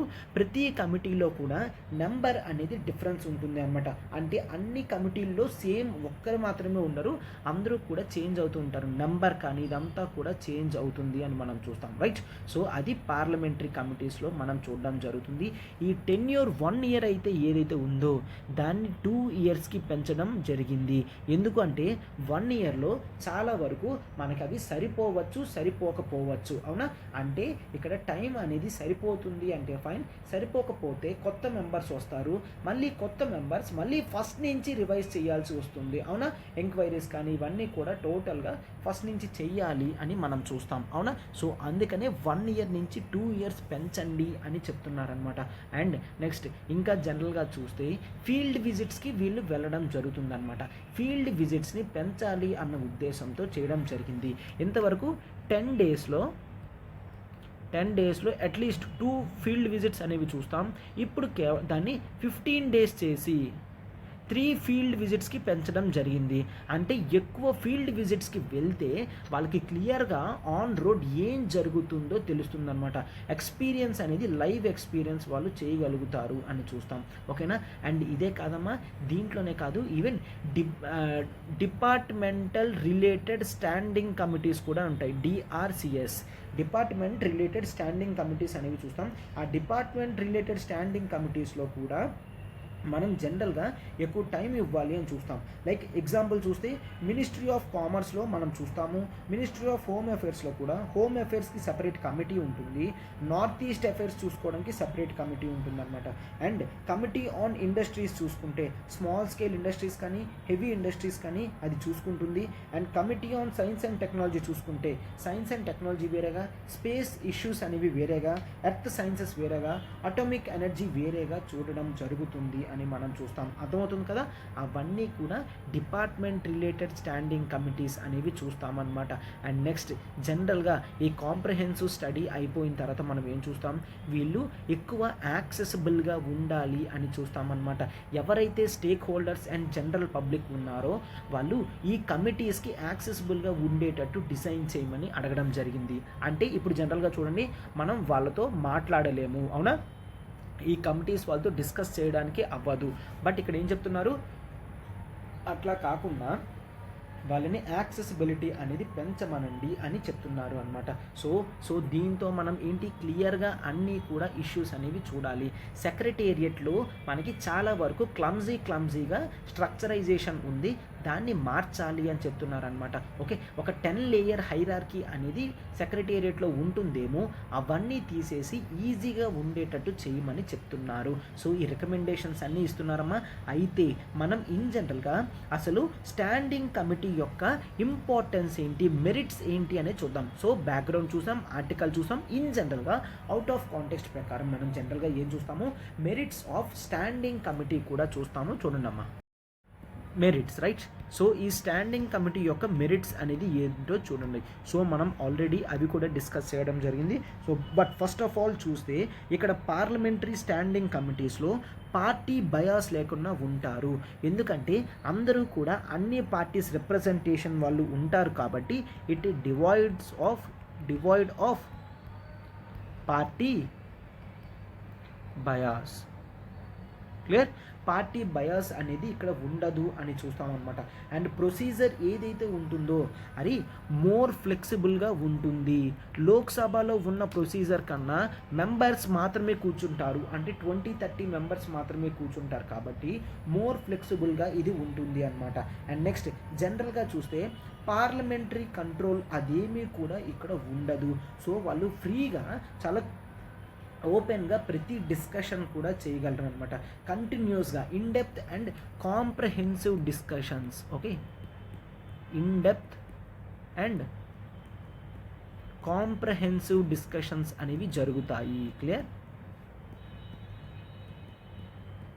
సో ఈ డిస్కషన్స్తో మనం కొత్త పాయింట్స్ కూడా తీసుకొని రావడం జరుగుతుంది అనమాట. అండ్ ఇది చాలా మందికి మంచి ఆపర్చునిటీ కల్పిస్తుంది అనమాట. పార్లమెంటేరియన్స్ని పార్టిసిపేషన్ చేసేటట్టు చేస్తుంది అండ్ గవర్నమెంట్ ఫంక్షనింగ్ కూడా వాళ్ళకు కూడా అర్థమయ్యేటట్టు చేస్తుంది అనమాట. ఓకే, అండ్ అయితే ద సిస్టమ్ ఆల్సో ఇన్షూర్స్ ఏంటి, మినిస్ట్రీస్ యొక్క ఎఫిషియన్సీని కానీ ఎకానమీని కానీ పెంచేటట్టు ఇది హెల్ప్ చేస్తుంది అని కూడా మనం చూస్తామన్నమాట. అండ్ ఇంకా ఇక్కడ వీళ్ళు కావాలి కావాలి అనుకుంటే బయట నుంచి సబ్జెక్ట్ ఎక్స్పర్ట్స్ని కూడా పిలిపించి ఇన్ఫర్మేషన్ అనేది కనుక్కోగలరు.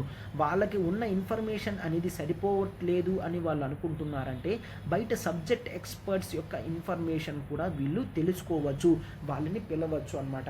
అంటే పార్లమెంటరీ ఎంక్వైరీ కమిటీ ఎవరినైనా పిలిచింది అంటే వాళ్ళు వెళ్ళాల్సిందే. వెళ్ళి వాళ్ళకు ఉన్న నాలెడ్జ్ అనేది వాళ్ళు ఏదైతే డౌట్స్ అడుగుతారో మనం వాళ్ళని క్లియర్ చెయ్యాలి అని కూడా మనం చూస్తామన్నమాట.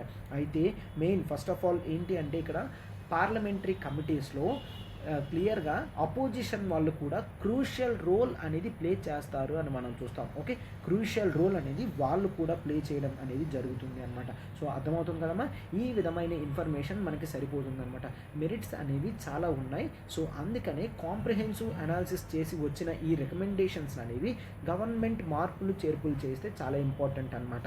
ఓకే, సో అందుకనే ఆర్టికల్ తీసుకోవడం చేయడం జరిగింది అండ్ డిస్కషన్ చేయడం జరిగింది. ఓకేనా, సో ఇంతవరకు మనకు సరిపోతుంది. ఇప్పుడు మన నెక్స్ట్ ఆర్టికల్లోకి వెళ్తున్నాం, జాగ్రత్తగా చూడండమ్మా. నెక్స్ట్ ఆర్టికల్ చూడండమ్మా, మనకి ఇక్కడ centre ask states to boost paddy sowing అని చూస్తాము. ఓకేనా, ప్యాడీని ఇంక్రీజ్ చేయమని అడుగుతుందన్నమాట. ఓకే, సో అందుకనే ఇక్కడ నెక్స్ట్ ఆర్టికల్ చూడండి, ఇది మనకి జిఎస్3 ఎకానమీలో చాలా ఇంపార్టెంట్. ఓకే, జిఎస్3 ఎకానమీలో చాలా ఇంపార్టెంట్ టాపిక్ అన్నమాట. ఒక్కసారి జాగ్రత్తగా చూడండి. ఇది ప్యాడీని ఇంక్రీజ్ చేయడం ఏంటి, మనం ఇండియాలో ఎక్కువ శాతం ప్యాడీనే కదా ప్రొడ్యూస్ చేస్తాము అంటే ఇక్కడ ఒక్కసారి చూడండమ్మా, రీసెంట్గా ఏమైంది, కాన్ఫరెన్స్ అనేది జరిగింది అనమాట. ఏ కాన్ఫరెన్స్ అది, స్టేట్, మన ఇండియాలో మాత్రమేనమ్మా, స్టేట్ ఫుడ్ మినిస్టర్స్, అంటే ప్రతి స్టేట్ నుంచి కూడా మినిస్ట్రీ ఆఫ్ అగ్రికల్చర్ ఉంటారు కదా, వాళ్ళని పిలవడం జరిగింది అనమాట. So state food ministers on food and nutrition security, food and nutrition security అనేది కాన్ఫరెన్స్ అనేది పెట్టడం జరిగింది. అప్పుడు వాటికి హెడ్గా ఎవరున్నారు, union ministry of food and public distribution Piyush Goyal గారు ఉండడం జరిగింది అనమాట. అయితే ఇక్కడ ఇతను చెప్తున్నారు international demand for rice and wheat అనేది పెరిగింది అని చెప్తున్నారనమాట. ఇంటర్నేషనల్ పరంగా రైస్కి వీట్కి డిమాండ్ అనేది పెరిగింది. సో మనం ప్యాడీ అనేది ఖరీఫ్ సీజన్లో పెంచుకోగలిగితే మనకి ఎక్కువ శాతం బెనిఫిట్ ఉంటుంది, ఎక్స్పోర్ట్ కూడా చేయగలము అని చెప్తున్నారు. ఎందుకంటే జనరల్గా మనం ఎప్పుడూ కూడా 59.56 lakh హెక్టేర్స్, ఎన్ని హెక్టేర్స్ అమ్మా, 59 lakh హెక్టేర్స్ దగ్గర మనం రైస్ని మాత్రమే పండిస్తాం. ఇప్పుడు అది 30% తగ్గి ఎంతకు వచ్చింది, 43.45 lakh crores-కి, అంటే రిడక్షన్ ఆఫ్ నియర్లీ 30% అని చూస్తామన్నమాట. సో 30% ల్యాండ్ ఏరియా అంటే నియర్లీ కరెక్ట్గా చూడాలంటే 27%, 27 to 37% తగ్గింది. కాబట్టి ఇప్పుడు సెంట్రల్ గవర్నమెంట్ స్టేట్స్ని రిక్వెస్ట్ చేస్తుందన్నమాట, మెషర్స్ అనేవి తీసుకోవాలి. రైస్ అనేది చాలా ఇంపార్టెంట్ మన ఫుడ్ సెక్యూరిటీ కానీ నేషనల్ ఫుడ్ సెక్యూరిటీలో కానీ అవేవైనా ఇంప్లిమెంట్ చేయాలి అనుకుంటున్నామంటే మనకి ఇది చాలా ఇంపార్టెంట్ అని ఆర్టికల్లో క్లియర్గా చెప్పడం జరిగిందనమాట. సో ఆర్టికల్లో ఏం చూస్తాం, చాలా వరకు కూడా స్టేట్స్ అనేవి సెంట్రల్ గవర్నమెంట్ని రిక్వెస్ట్ చేస్తున్నాయి. ఏంటి, మేము రైస్ అడుగుతుంటే వీట్ పంపిస్తున్నారు. ఓకే, వీట్ని రైస్తో రీప్లేస్ చేయకండి, ఎందుకంటే తినే వాళ్ళ ఫుడ్ హ్యాబిట్స్ అనేవి ఒకలా ఉంటాయి. దానికి అనుగుణంగా మేము రిక్వెస్ట్ అనేది పెడుతున్నాము, దానికి సరిపోయేటట్టే మీరు పంపించండి అని చెప్తున్నారనమాట. ఓకే, సో అందుకనే వీటికి బదులుగా రైస్ పంపిస్తున్నారు సరిపోవట్లేదని. సో రైస్ పెంచండి అండ్ వీట్ కూడా ప్రొడక్షన్ పెంచమని సెంట్రల్ గవర్నమెంట్ స్టేట్స్కి రిక్వెస్ట్ చేస్తుంది అనమాట. ఓకే, అండ్ నెక్స్ట్ రీసెంట్గా కేరళ గవర్నమెంట్ ఏ డెసిషన్ తీసుకుందో అక్కడ చూడండి, చెప్తున్నారు. కేరళ గవర్నమెంట్ వాళ్ళ స్టేట్స్ వరకు కూడా ఫోర్టిఫైడ్ రైస్ సబ్మిట్ చేయాలి అని చూస్తున్నారనమాట. ఫోర్టిఫైడ్ రైస్ ప్రజలందరికీ కూడా ఫోర్టిఫైడ్ రైస్ ఇద్దాము అని అనుకుంటున్నారు. అండ్ అదే సెంట్రల్ గవర్నమెంట్ నుంచి కూడా అడగడం జరుగుతుంది అనమాట. అండ్ జనరల్గా పీయూష్ గోయల్ గారు కూడా ఇక్కడ చెప్తున్నారనమాట, ఏంటని, స్టేట్స్ చాలా వరకు ఫుడ్ బిల్స్ అనేవి పంపించట్లేదు. ఫుడ్ బిల్స్ అనేవి పంపించకపోతే మేము వాళ్ళకి క్లియరెన్స్ అనేవి ఇచ్చి డబ్బులు ఎలా పే చేస్తాము సార్. అసలు ఈ ఫుడ్ బిల్స్ ఏంటి అంటే మీరు ఒక్కసారి చూడమ్మా, మనకి నేషనల్ ఫుడ్ సెక్యూరిటీ యాక్ట్ అనేది చూస్తాం, అవునా. సో దానికి అనుగుణంగా food corporation of India FCI farmers నుంచి రైస్ కొనుక్కుంటుంది. అయితే ఎఫ్సిఐ లేని చోట ఆ బాధ్యత అనేది స్టేట్కి ఇస్తుంది అనమాట. సో వాళ్ళ తరపున స్టేట్ అనేది కొంటుంది. అయితే స్టేట్ కొంటే స్టేట్ ఎంత కొంటుంది, సమ్ 26 రూపీసో 28 రూపీస్కో కొంటుంది. బట్ పీడిఎస్ కింద మనం 1 రూపీకి 2 రూపీస్కి ఇస్తాం. అంటే ఈ డిఫరెన్స్ ఆఫ్ 25 కానీ 27 కానీ ఏదైతే ఉందో అది సెంట్రల్ గవర్నమెంట్ పే చేస్తుంది. దీన్నే మనం ఫుడ్ బిల్స్ అని చూస్తాము. సో ఇక్కడ స్టేట్ గవర్నమెంట్ కొంటుంది కదా, సో కొన్నదానికి డబ్బులు సెంట్రల్ గవర్నమెంట్ నుంచి రావాలి కాబట్టి వాటిని మనం ఫుడ్ బిల్స్ అని అంటాం. ఆ ఫుడ్ బిల్స్ అన్నీ సబ్మిట్ చేస్తే క్లియర్గా వాళ్ళకి రావాల్సిన అమౌంట్స్ అనేవి మేము పంపిస్తాము అని క్లియర్గా చెప్పడం జరిగింది. అండ్ ఇక్కడ చూడండమ్మా, రీసెంట్గా national food security act ranking అనేది జరిగింది. మీరు ఒక్కసారి గమనిస్తే ఈ ర్యాంకింగ్ అనేది ఫస్ట్ ఎవర్ ర్యాంకింగ్ అని చూస్తాం. ఇంతవరకు ఎప్పుడూ కూడా తీసుకొని రాలేదు. సో ఫస్ట్ ఎవర్ ర్యాంకింగ్ అనేది కొంత క్రైటీరియా పెట్టుకొని తీసుకొని రావడం జరిగింది. దాంట్లో ఒడిషా గవర్నమెంట్ ఫస్ట్లో నిల్చుంది అనమాట. అంటే నేషనల్ ఫుడ్ సెక్యూరిటీ ఎన్ష్యూర్ చేయడంలో ఒడిషా టాప్లో నిల్చుంది అని చూస్తాం. అండ్ ఆ తర్వాత సెకండ్ పొజిషన్లో ఉత్తరప్రదేశ్ ఉంది అని చూస్తాం. థర్డ్ పొజిషన్లో ఆంధ్రప్రదేశ్ ఉంది అని చూస్తాము అనమాట. సో ఈ ఇన్ఫర్మేషన్ అనేది కాస్త ఇంపార్టెంట్. ఏంటి, national food security act ranking, first ever ranking అనమాట. ఓకే, సో ఈ క్రైటీరియాలో వీళ్ళు ఉండడం అనేది జరిగింది. అయితే చాలా స్టేట్స్ కూడా డిజిటైజేషన్ కానీ, ఆధార్ సీడింగ్ కానీ, పాయింట్ ఆఫ్ సేల్స్ ఇన్స్టాలేషన్స్ కానీ ఇవన్నీ కూడా పెట్టడం జరిగింది. అండ్ రెగ్యులర్గా సోషల్ ఆడిట్స్ కూడా చేస్తున్నారు. అంటే ఫుడ్ సెక్యూరిటీ యాక్ట్ కరెక్ట్గా వెళ్తుందా లేదా అనేది కూడా సోషల్ ఆడిటింగ్ అంటే ప్రజలే వచ్చే స్వయంగా ఆడిటింగ్ అనేది చేస్తారు అనమాట. సో ఈ విధంగా టోటల్గా ర్యాంకింగ్ కానీ, బెనిఫిట్స్ కానీ అన్నీ ఇవ్వడం జరిగింది. అన్నీ కూడా మనకి యూపీఎస్సీ వరకు ఎంతవరకు అవసరమో టోటల్గా అన్నీ చెప్పడం జరిగింది అనమాట. ఓకేనమ్మా, సో ఇది ఆర్టికల్. ఇప్పుడు మనం మన నెక్స్ట్ ఆర్టికల్కి వెళ్తున్నాం. చూడండమ్మా, నెక్స్ట్ ఆర్టికల్ చూడమ్మా, navy eyes government route to buy carrier based jets. అంటే ఇక్కడ క్లియర్గా చూడండమ్మా, ఈ ఆర్టికల్ మనకి GS2 ఇంటర్నేషనల్ రిలేషన్స్లోని అండ్ ఇన్ జనరల్గా సెక్యూరిటీ పరంగా కూడా చాలా ఇంపార్టెంట్ అనమాట. ఓకే, అయితే ఇండియాలో ఇండిజినస్గా ఎయిర్ క్రాఫ్ట్ క్యారియర్ అనేది ఉంది, అవునా, కన్స్ట్రక్షన్ చేయడం జరుగుతుందన్నమాట. దీన్నే INS విక్రాంత్ అని కూడా అంటాము. ఓకేనా, సో మనకి 75 ఇయర్స్ ఇండిపెండెన్స్ అనేది జరుగుతుంది కదా. ఈ 75 ఇయర్స్ ఇండిపెండెన్స్ అనేది సందర్భంగా మనం ఇండిజినస్గా అంటే ఇండియాలోనే ఒక ఎయిర్ క్రాఫ్ట్ క్యారియర్ అనేది తయారు చేయాలనుకున్నాం. ఎయిర్ క్రాఫ్ట్ క్యారియర్లో చూసారమ్మా ఇది ఎంత పెద్దది ఉందో, అంటే దీని మీద యాక్చువల్లీ ఎయిర్ క్రాఫ్ట్స్ అనేవి వచ్చి ల్యాండ్ అవ్వడానికి స్కోప్ ఉంటుంది అనమాట. సో ఇది చూసారా, రన్వేలకు కూడా బిల్డ్ చేయడం జరిగింది. సో దానికి థౌజండ్స్ ఆఫ్ క్రోర్స్ అనేది అవుతుందన్నమాట. అంతంత వెచ్చించి మనం ఇండిజినస్గా తయారు చేయడం జరిగింది. ఎందుకంటే ఎయిర్ క్రాఫ్ట్ క్యారియర్స్ ఉన్నాము అంటే నేవీ పరంగా మనం చాలా స్ట్రాంగ్గా ఉన్నట్టు అనమాట.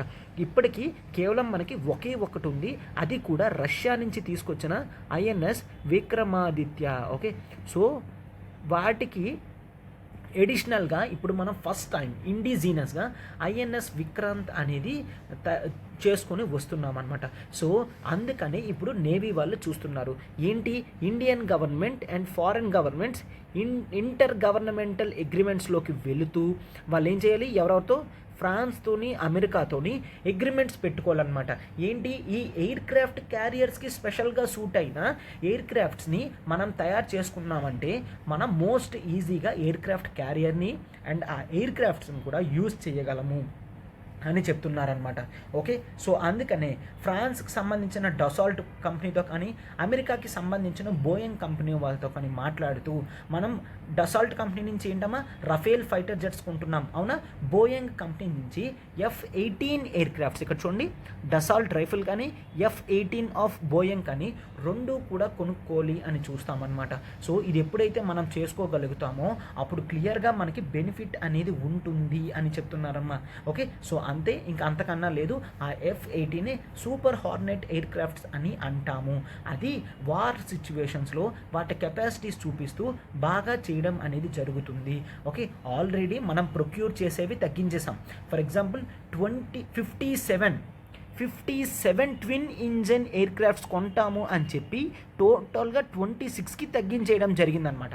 సో ఇవి ఆల్రెడీ తగ్గిస్తున్నాం కాబట్టి ఖచ్చితంగా ఈ ఎయిర్ క్రాఫ్ట్ క్యారియర్కి సంబంధించినట్టు కొన్ని కొంటే అవి ఎడిషనల్గా వార్ సిచ్యువేషన్లో పెరుగుతాయి, మనకి బెనిఫిట్ తెస్తాయి అని మనం క్లియర్గా చూడడం జరుగుతుందన్నమాట. సో చూసారు కదమ్మా ఆర్టికల్ అంతా మనకి ఈ మాత్రం సరిపోతుంది అనమాట.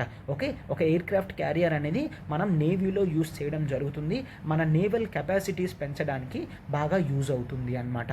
Okay, yes. చూడండమ్మా, మన ప్రతి ఆర్టికల్ వెనకాతన చాలా హార్డ్ వర్క్ అనేది ఉంటుందమ్మా. మీరు దాన్ని ఎప్రిషియేట్ చేస్తారని మేము అనుకుంటున్నాము అంటారా. సో లైక్ బటన్ని హిట్ చేయండి, ఫెలో ఆస్పిరెంట్స్కి షేర్ చేయండి అమ్మ. And do comment also.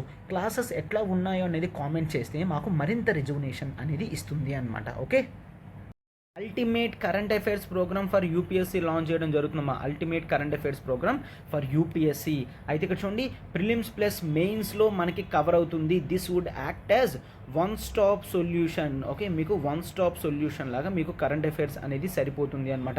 Both prelims plus mains. MCQs అనేవి మనం ద హిందూ మాత్రమే కాదు, Indian Express, PIB, Down to Earth, Live Mint నుంచి కూడా కవర్ చేయడం జరుగుతుంది. యోజన కురుక్షేత్ర కవర్ అవుతాయి అండ్ మంత్లీ కంపైలేషన్ పీడిఎఫ్స్ కూడా కవర్ అవుతాయి.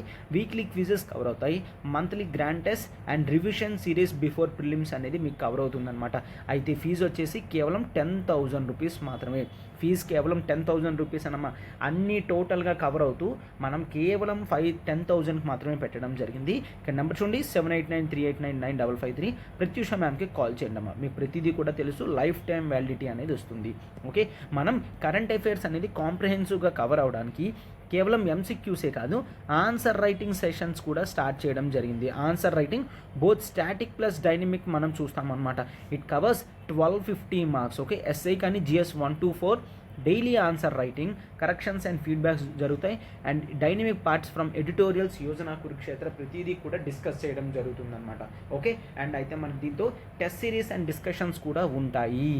ఆన్లైన్ ఫీజు వచ్చేసి కేవలం 10,000 రూపీస్ మాత్రమే. ఆఫ్లైన్ ఫీజు వచ్చేసి మనకి హైదరాబాద్ 15,000 రూపీస్ మాత్రమేనమ్మా. ఇక్కడ నెంబర్ చూడండి, 7893899553. ఓకే, సో ప్రత్యూష మ్యామ్కి కాల్ చేయండి అమ్మా. వెంటనే సబ్స్క్రిప్షన్ చేసుకోండి. మనకు ప్రతిదీ కూడా లైఫ్ టైం వ్యాలిడిటీ అనేది ఉంటుందన్నమాట. ఓకే, లైఫ్ టైం వ్యాలిడిటీ ఉంటుంది కాబట్టి మీకు బాగా బెనిఫిట్ అనేది జరుగుతుంది. ఓకే.